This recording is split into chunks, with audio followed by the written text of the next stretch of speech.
Welcome to the Select Committee. I'm sorry that we kept you waiting a few minutes. We started a little late, but unless it is inconvenient for you, we'd still like to give you your full half hour. You're familiar with the processes of Select Committee, I know, so I won't go over that, but we've just got 30 minutes, and if you can make sure we have plenty of time for questions and engagement, that would be really good. Thank you for your submission, and welcome over to you. Thank you, and with me I have Dr Ate Moala, who's a board member of Family First. We oppose this bill. We believe that abortion is both a health issue and a legal issue.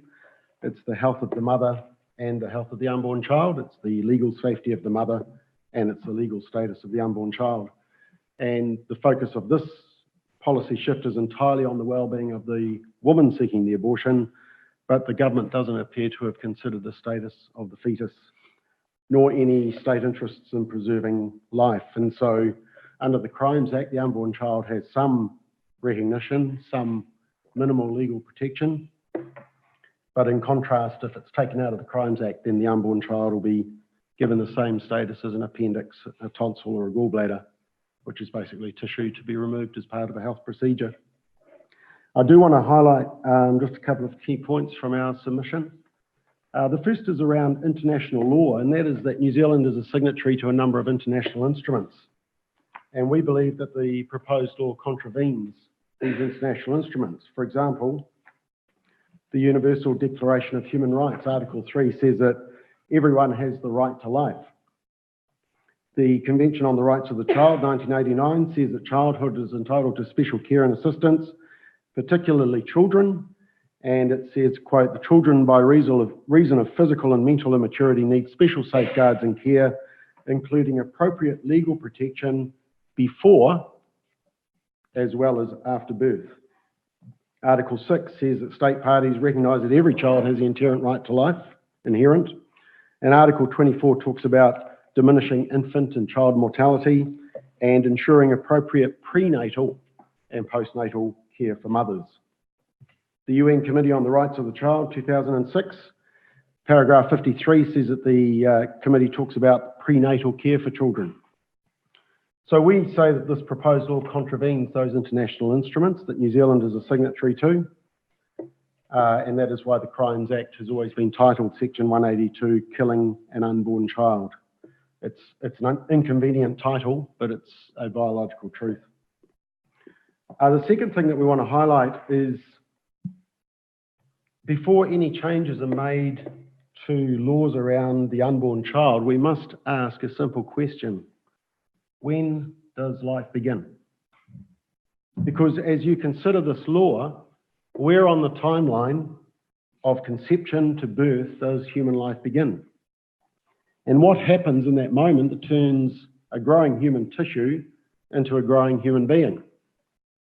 Does life begin at conception? Does it begin when the mother is told she's pregnant? Does it begin at viability? Does it begin at the heartbeat? Does it begin after 30 weeks? Does it begin at birth? Does it begin at 1 year old? In independent polling that we've done on this issue, and using the same company that the previous submitter used, only 18% of people believe that life begins when a child is born. In fact, 45% believe it's conception or the first trimester.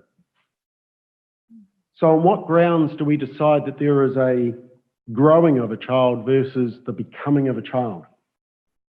Because the statement is made, my body, my choice. But the truth is that in pregnancy, the mother's body is not the only body, so the mother's rights are not the only rights. And giving of human rights cannot be determined purely on whether the child is wanted or planned or perfect. Sadly, as we know, many children suffer abuse at the hands of their parents and their mothers on the basis that they are not wanted at that time. They absolutely deserve human rights, and so does the unborn child. But the reason this issue is so important is that if we don't get the answer to the question right, when does life begin, we may inadvertently be killing human beings. And thirdly, want to look at problems with the legislation, because there are many. Even if we did support the intent of the bill, which we don't, but even if we did, the bill has serious flaws. Firstly, in the criteria for abortion, there is no statutory test and there are no safeguards to prevent abortions on the grounds of sex selection, disability or coercion of the woman. The bill doesn't outline what information the health practitioner, according to the bill, will be required to provide to the woman, her other options, should she wish to continue the pregnancy, even a detailed understanding of what abortion involves. Counselling is available, but not mandatory. There's no stand-down period to ensure that the woman has had the opportunity to carefully consider her options. And that is particularly necessary, that stand-down period, because we've done away, well, the bill wants to do away with the 2 certifying consultants who consider each case.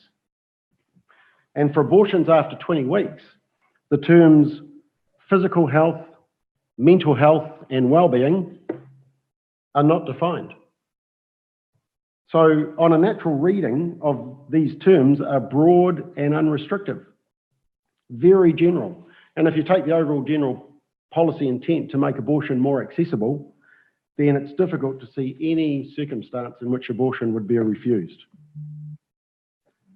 In terms of sex selection abortions, it's a well-known problem in China and India. And I was interested to hear some comments being made about Canada, because in fact there was a study just published in 2016 in the Canadian Medical Association Journal that says that the practice is taking place in Canada, and the study says it's surprisingly common. So sex selection does happen, and it happens because of certain cultural groups who deem it acceptable. The number of girls and women missing from the global population is estimated more than 160 million, with sex selection being a major culprit. And the practice of sex selection has been widely condemned. There is evidence that sex selection is already happening in Australia. There was a doctor who was disciplined because he was asking about it. It's naive not to think it's happening in New Zealand already. I also want to touch on late-term abortions, because the abortion bill would make late-term abortions considerably more accessible. As you said earlier, currently it's only available for exceptional circumstances, danger to the life and health of the mother or the child. But in this bill, after 20 weeks gestation, a baby could be aborted as long as the practitioner who's going to perform the abortion, and immediately there's a conflict of interest, as long as the practitioner considers that the abortion is appropriate in the circumstances. Now, although a full-term abortion is highly unlikely for many reasons, lack of demand, it is a small percentage, we acknowledge, but also a lack of abortionists willing to perform it. Understandably, the bill has been drafted in such a way that abortions can be legally obtained up to the point that the child has been fully born, with approval of one health practitioner. Now, the response often given by pro-abortion advocates to any argument in respect to late-term abortion is that in New Zealand, not many abortions occur after 20 weeks, and therefore it's insignificant and should not be a focus of discussion. The statistic is true, but it still happens. In fact, almost 1,000 in the last 10 years. And one life is one too many, but if it's just a health issue, if it's just the right to choose, if it's just a fetus with no human rights, why are they defensive about abortions being at 15 weeks, 25 weeks, or 39 weeks? We would argue that it's because they know the reality of humanity and biology. Currently, late-term abortions in New Zealand account for about 0.6% of all abortions. The most recent data from the US on total abortions show that about 1.3% are late-term, although in certain states like Colorado, it's as high as 3%. And once again, I was just looking at the Canadian statistics. Abortions after 20 weeks, 3.3%. So that would suggest that a more liberal approach to late-term abortions could mean more than double in New Zealand under that regime. I also had a look at the Canadian figures on abortions over the last 6 years. 100,000, 100,000, 108,000, 100,000, 100,000, 97,000. That doesn't seem like a decrease to me. When we did some polling on this issue, we found that there was significant support for stricter time limits on abortion, not more liberal, including from those who generally support abortion, surprisingly.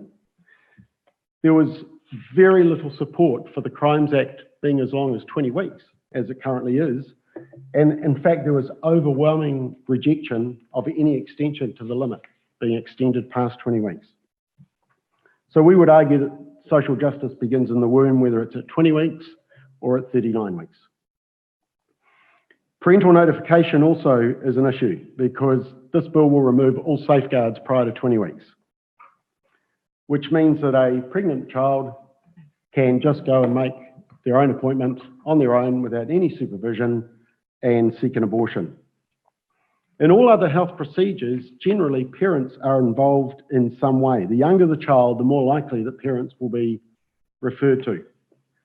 And yet in the case of an abortion, the child is able to organise and arrange their own abortion regardless of whether they have the necessary competence. And a pregnant child will be left with the consequences of a life-changing decision without any meaningful support or oversight. This bill hasn't put in any safeguards around that area. There's no requirement that the young girl receive counselling. The bill doesn't require what information the abortionist has to give a young girl. There's no stand-down period to make sure she's had the opportunity to consider what she's doing.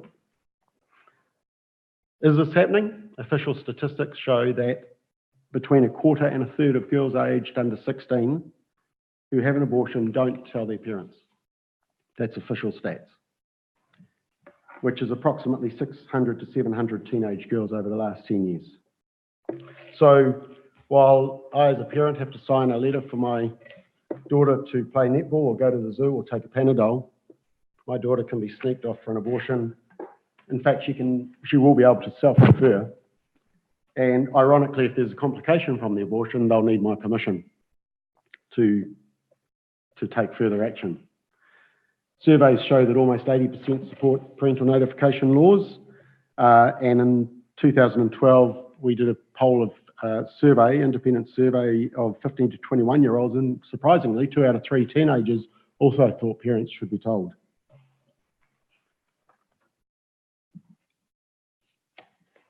So I want to allow time for questions. I would just comment on, obviously, a lot of our submission has focused on polling that has been done because we believe the public needs to have a say on this issue. And we would say that New Zealand women are either satisfied with the current regulation of abortion or want it more restrictive. That's what the polling shows. The polling showed that more than half of women wanted shorter, not longer time limits for abortion. 90% opposed sex-selective abortions. 2 out of 3 people want women to be fully informed about the medical risks and the alternatives. 76% want doctors to verify that there's no coercion. 4 out of 5 want parents to be notified. And almost half of New Zealanders believe that once a heartbeat is detected, the fetus should have human rights and be protected.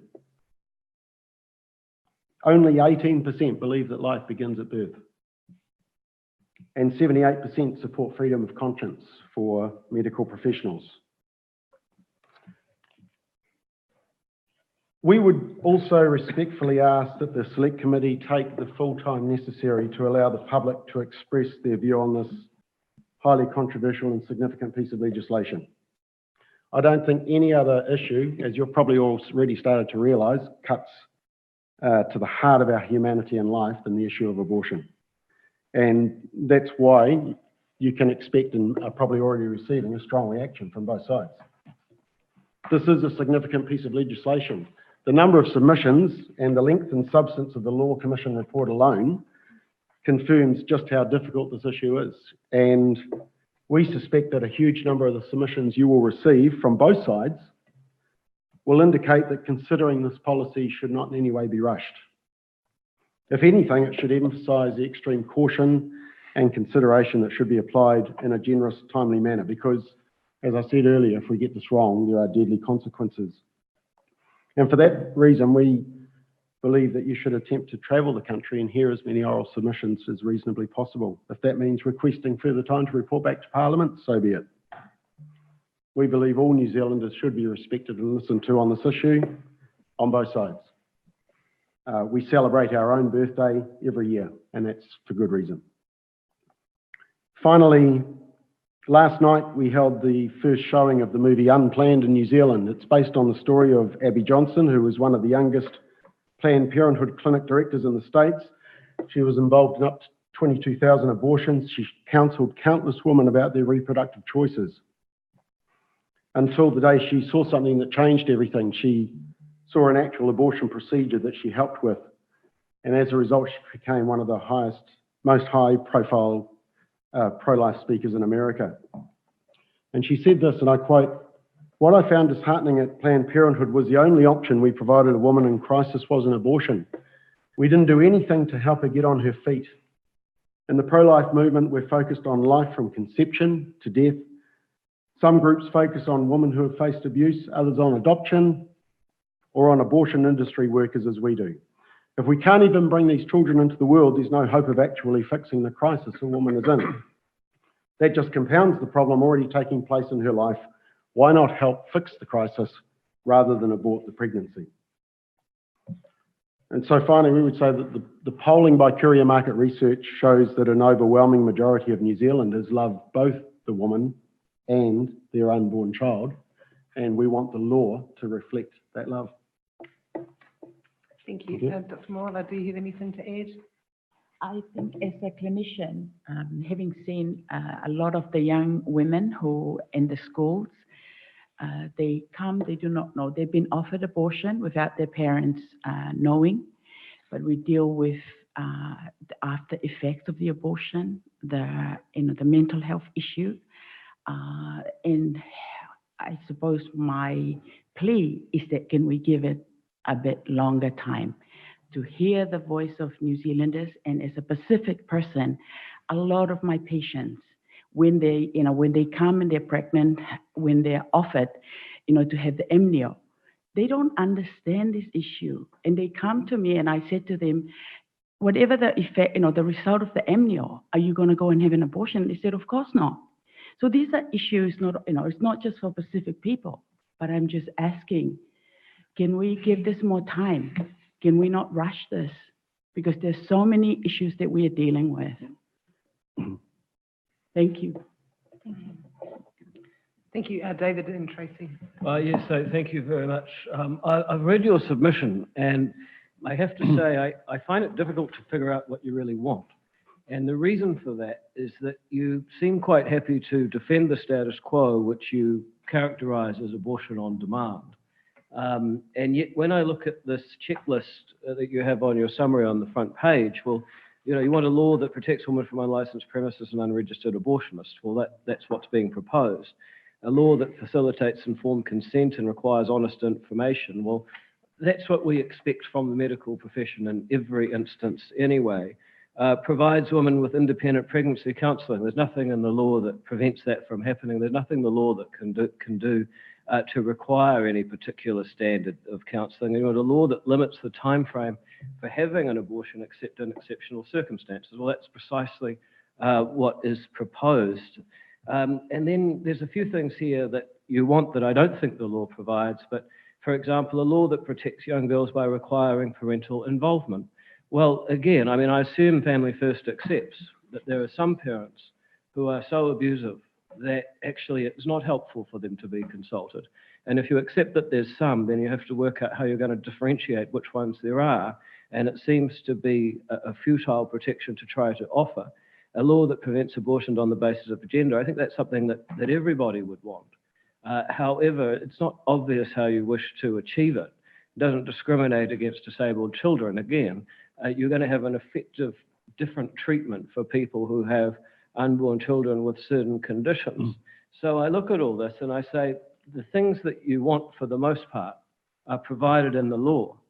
The things that you want that aren't provided for in the law, it's difficult to see how you imagine they're going to work, because remember, what you are asking is for the apparatus of state, for this Parliament, to ask a combination of the police, the courts and the corrections department to go around forcing women to take pregnancies to term that for various reasons they do not wish to take to term, And everywhere that's been tried, it has been absolutely disastrous, futile at reducing the rate of abortion, and has had side effects and unintended consequences that amount to backyard atrocities, which are actually worse from everybody.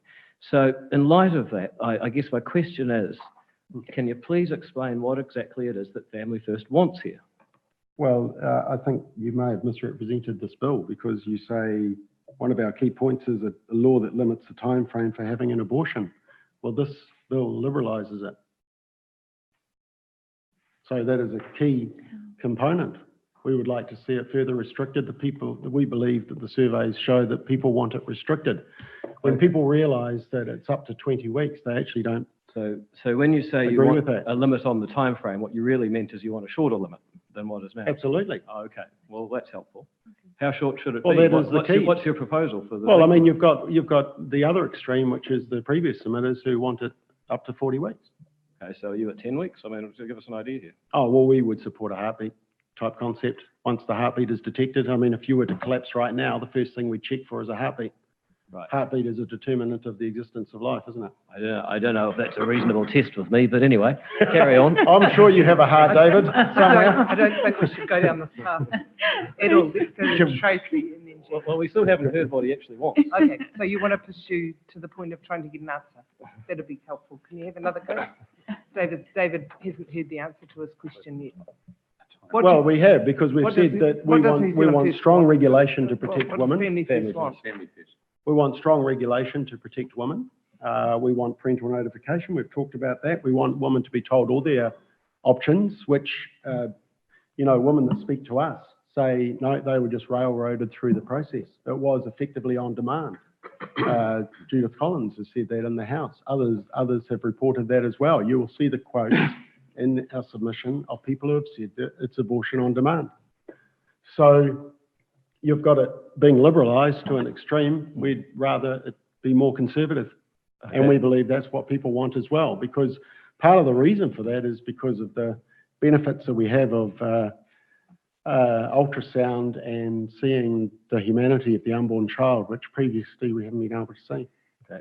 I'm sorry, it's no reflection of your answer, No. but I have to go to another meeting. Thank you. Thank you, Tracy. I've actually got two questions. Thanks very much. I just want to flesh out two things that you talked about. One is late-term abortions. You mentioned the figure of 1,000 in the last 10 years.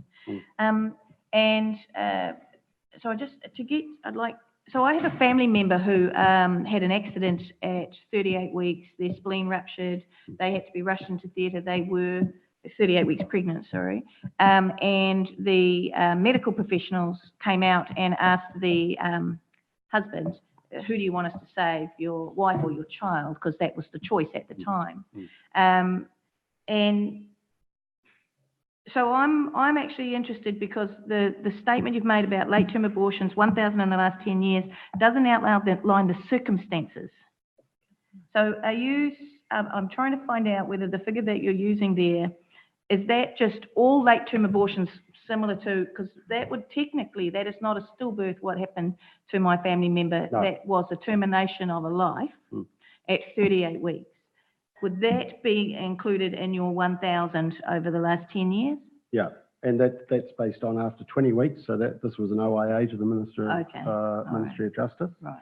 And yes, you're right. I mean, 1.1% of abortions are because of risk to the health of the mother. Yeah. And 1.5% are because of fetal abnormality. Right. So, that 2.6, yeah, they are the hard cases, and we have to have a humanitarian response to that. But we're talking about the 97%. Okay, I just wanted to make sure that we all understood that when we say 1,000 in the last 10 years, that's not 1,000 women at 36 weeks or 38 weeks trotting off because they felt like a lifestyle decision, right? No, but people do label it. I mean, the interesting thing is that it's the Law Commission talked about late-term abortions being from 16 weeks onwards, right. whereas other people say it's 24 weeks onwards. So there is a bit of variation around the definition of late-term abortion, but I would refer you to the New Zealand Medical Association submission, which you will probably already have, which says, and I quote, "There is every likelihood that this bill will enable on-demand late-term abortion." Even they have identified it. That's the Jen, NZMA. I've Oh, got I another think one. Tracy had another Sorry, one. just one last question. It's Oh, very sorry, short, this sorry. one. We heard earlier, and I take on board the comments you've made around the statements made with regard to Canada, and I'll go and have a look at the survey that you're talking about. But one of the things that was suggested that if we, that to lower the number of women seeking a termination, if we had more comprehensive health and sexuality education in schools, if we were more open and had these stronger conversations and greater access to contraception, that we would see less people needing this service at all. Would Family First be supportive of more comprehensive health and sexuality education in our schools if it led to less terminations? In families and homes, yes, and as long as what was taught in schools is parent-led, parent and influenced, yes. Thank you. I'm wanting to run, I guess, a scenario past you, and this being post-heartbeat, I guess, or even post 20 weeks. And I don't think it's an unrealistic scenario, and I have a similar story, and of a young woman who was raped at a party while unconscious, who thought she'd just missed her period, found out late that she was pregnant. Obviously, a very traumatic situation, and going into the doctor, say at 21 weeks, is the submission of Family First that she should be required to continue that pregnancy against her will? No, look, we're talking about 0.15% of cases. These are the hard cases. There's no doubt about it. To be honest, I don't think it's a yes-no answer, because I used to run youth clubs in South Auckland as a social worker, and I remember one time there was a young girl called Nikki who was sitting in front of me, and we were talking about the issue of abortion, and she shared that her mother had been raped, and she was glad her mum kept her. And it was at that time that I realised just how difficult a situation it is. It is an individual situation. To be honest, Jan, I don't have an answer to that one, but we are talking about 0.15% of all abortions. I'm happy for us to have a discussion and meet a middle ground or figure out a solution to those hard cases. But this bill is about the 99%. I think this is, just had another, just in terms of this is about our regime, and there is also the point, I guess, that we haven't seen other countries that have liberalised see an increase. So Haven't seen an increase? An increase. We haven't seen that. But I also just want to go back to your point in the beginning of your submission about human rights and this being at odds. And I note that you don't reference the CEDAW recommendations which is the Convention on the Elimination of All Forms of Discrimination against Women from the United Nations, where they explicitly call on New Zealand to decriminalise and to ensure that we simplify and ensure women have autonomy to choose. And I also noticed that quite selective in the Declaration of Human Rights and missed out the section that talks about all humans being born free and equal, which my understanding was specifically designed in recognition that it was not the role of a state to decide and have control over the size of families, and that it was incredibly important for families to be able to choose when and how many children to have. So I'm not quite sure how that applies there, but I mean, we do believe in women's rights. We just believe they begin in the womb. We're later than we asked you to stay, but we've still got another couple of questions. Is it convenient for you Yeah, to no, sure. carry on? Great. So, Laura. Thank you. I'm just interested in your commentary, really, which says that even under the current regime, there's 13,000 odd abortions born in New Zealand. I think you're advocating that most of those are orchestrated and probably are working around the law rather than specifically within it. I think that's what I'm No, they're working within the law, but 97% are on the basis that basically the woman is choosing, That's she, right. she doesn't want to have the child. That's right. So And that's that- abortion on demand. That's right. So you're saying it's abortion on demand. Mm. And then in many ways, you're critical of this bill Mm. because it's abortion on demand.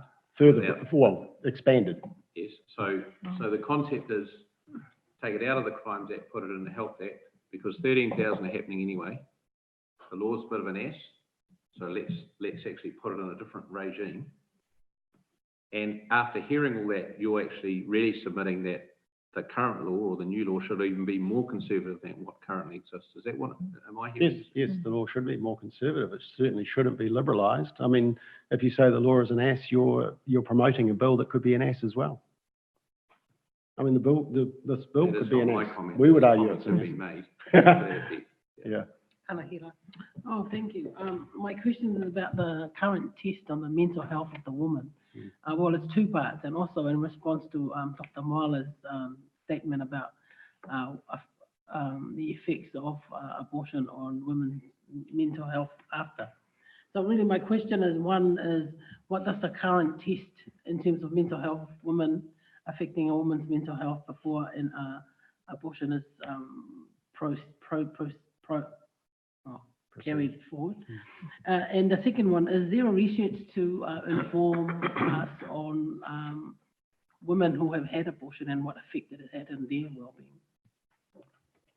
So perhaps Dr. Moala can quote, but actually at the conclusion of our submission, we've actually got this full report, which looks at the research on both sides of the physical and mental health of women post-abortion. And it looks at the research arguing from both sides. But would you like to respond to that? Thank you so much, Anahila. I've been working in child and adolescent health for the last 30 years. And, and there is plenty of evidence we can provide that in the mental health issues especially with I'm commenting on the teenagers, and we see the mental health issues of depression, suicide, and, so these are well documented in just from experience that these are the young people that we work with. Some of them are admitted to SARSHIP. In the current situation in health, because if we're just focusing on just a physical issue, we are not dealing with the emotional and the spiritual issue that we are well aware is in a holistic approach. So there is plenty of well-documented research available on the mental health issues, especially with these, I'm talking about the youth.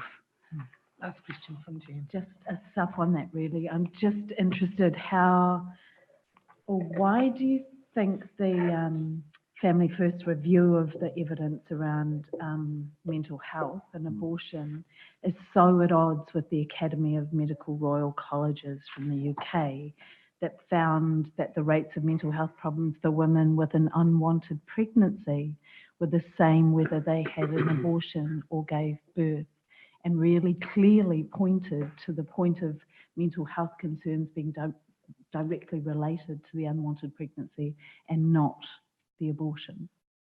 And that's what this report highlights, is that there is evidence going both ways. So your piece of paper, which you're counting as Submission, you mean? versus the Academy of Medical Royal Colleges. No, it's not, because this is, if you look at this report, it's got 306 footnotes. So you don't think the Medical Royal College had references? Or looked No, at I'm the just saying that it evidence? differs. The debate is ongoing. Okay. He's saying the I'm science saying is I think settled. there's more credibility from the Medical Royal Okay. College. And 306. This isn't going to Yeah, be no, a that's consideration of the sorry. bill Good luck. much, so No. we'll finish that Thank into June. Thank you very much. Thank Thank you. you both for the time you made to come along to the you. committee today. Thank you.